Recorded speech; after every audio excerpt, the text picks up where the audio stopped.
Well, howdy there, Internet people. It's Belle again. So today, we're going to talk about Trump, musing about Biden and the Constitution.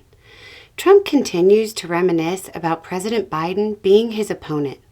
Set aside the fan fiction-esque social media post wondering about Biden storming the Democratic convention and demanding the nomination. During his weird little press conference, he also suggested that Biden dropping out and being replaced by Harris was unconstitutional. He said, "We have a constitution. It's a very important document, and we live by it. She has no votes, and I'm very happy to run against her. I'm not complaining from that standpoint, and I hate to be defending him, but he did not want to leave. He wanted to see if he could win." Speaking of Harris, he added, "She was the first loser when during the Democrat primary system, she was the first one to quit. And she quit. She had no votes, no support, and she was a bad debater. By the way, a very bad debater." He went on to indicate his belief that Harris has turned on Biden, and then said, "But the fact that you can get no votes, lose in the primary system, in other words, you had 14 or 15 people, she was the first one out, and that you can then be picked up to run for president?" He added, "It seems to me actually unconstitutional. Perhaps it's not." It's not.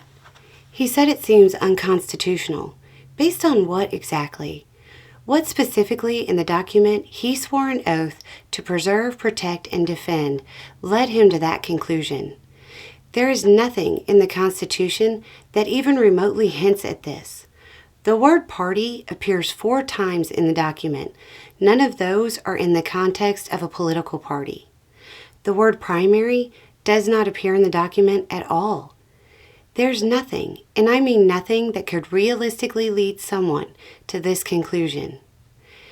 Maybe he just hasn't read it, but the obvious failure to understand the country's founding document actually overshadows something even more weird. When he's talking about her losing in the primary system to 14 or 15 people, what year is he talking about?